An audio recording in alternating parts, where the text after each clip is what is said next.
అనంతపురంలో నెలాఖరులోగా dumping yard సమస్యను పూర్తిగా పరిష్కరిస్తామని స్వచ్ఛాంధ్ర కార్పొరేషన్ చైర్మన్ పట్టాభిరామ్ అన్నారు. అనంతపురంలో ఇవాళ ఆయన ఎమ్మెల్యే దగ్గుబాటి ప్రసాద్తో కలిసి డంపింగ్ యార్డ్ను పరిశీలించారు. బయోమైనింగ్ జరుగుతున్న విధానాన్ని అడిగి తెలుసుకున్నారు. బయోమైనింగ్ సకాలంలో ఎందుకు పూర్తి చేయలేకపోయారని అధికారులను ప్రశ్నించారు. ఈ నెలాఖరులోగా చెత్తను పూర్తిగా శుద్ధి చేయకపోతే సంస్థను బ్లాక్ లిస్టులో పెడతామని అధికారులను హెచ్చరించారు.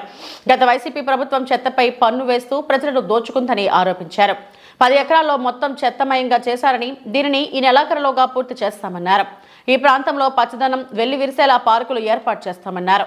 అధికారులు నిర్దేశించిన గడువులోపు చెత్త సమస్యను పరిష్కరించాలని, లేని పక్షంలో తగిన చర్యలు తీసుకుంటామని హెచ్చరించారు. ఈ కార్యక్రమంలో స్వచ్ఛాంధ్ర డైరెక్టర్ భవానీ రవికుమార్, అధికారులు తదితరులు పాల్గొన్నారు. గత ప్రభుత్వం చెత్త మీద పన్నేసి ఎక్కడికక్కడ చెత్తని కుప్పలుగా పేర్చి వెళ్ళిపోతే మరి రాష్ట్రంలో చంద్రబాబు నాయుడు గారు ముఖ్యమంత్రిగా ఏర్పడినటువంటి ఎన్డీఏ ప్రభుత్వం రాష్ట్ర వ్యాప్తంగా ఉన్నటువంటి ప్రతి డంపింగ్ యార్డ్ లో ఉన్నటువంటి లక్షల టన్నుల చెత్తని క్లియర్ చేసేటటువంటి బాధ్యతను తీసుకుని మరి కోట్లాది రూపాయలు వెచ్చించి బయోమైనింగ్ యాక్టివిటీ చేస్తా ఉన్నాం. మరి అనంతపురంలో కూడా దాదాపు 10 ఎకరాలని చెత్త కుప్పలతో నింపేసింది గత చెత్త ప్రభుత్వం. ఈ 10 ఎకరాల్లో ఉన్నటువంటి చెత్తని మరి 2 ఫేజెస్ గా, మొదటి ఫేజ్ లో దాదాపు 3,30,000 టన్నులు, సెకండ్ ఫేజ్ ఇంకొక 1,70,000 టన్నులు, దాదాపు 5 లక్షల టన్నుల చెత్తని ఇక్కడి నుంచి క్లియర్ చేసే కార్యక్రమం జరుగుతూ ఉంది. ఇప్పుడే మరి గౌరవ శాసనసభ్యులు నేను కలిసి ఇక్కడ ఉన్నటువంటి పరిస్థితిని సమీక్షించి ఇక్కడ ఈ బయోమైనింగ్ యాక్టివిటీ చేస్తున్నటువంటి సంస్థను కూడా గట్టిగా హెచ్చరించడం జరిగింది.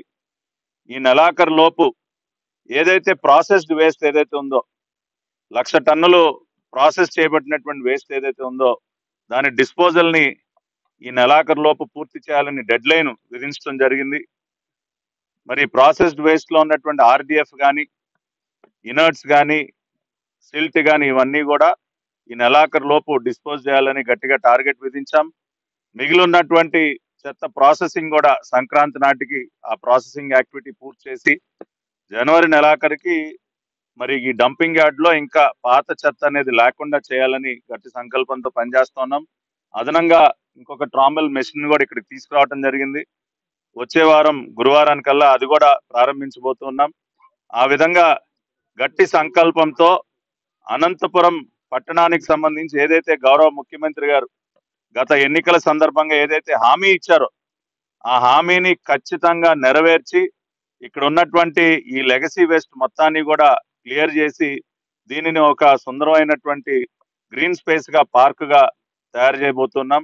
అంతేకాకుండా భవిష్యత్తులో మళ్ళీ చెత్త అనేది పేరుకోకుండా ఒక వేస్ట్ ప్రాసెసింగ్ ప్లాంట్ ని శాశ్వతంగా అనంతపురం మున్సిపల్ కార్పొరేషన్ లో ఏర్పాటు చేయబోతున్నాం. దానికి సంబంధించి కూడా గౌరవ శాసనసభ్యులు దానికి సంబంధించినటువంటి ల్యాండ్ ఐడెంటిఫికేషన్ కూడా సుమారుగా ఒక 2 ఎకరాలు అవసరం దానికి, అది కూడా వారు ఐడెంటిఫై చేసి మాకు అప్పచెప్తామని చెప్పడం జరిగింది. ఆ విధంగా చెత్తకు సంబంధించి ఒక శాశ్వత పరిష్కారాన్ని అనంతపురం మున్సిపల్ కార్పొరేషన్కి అందించబోతున్నాం.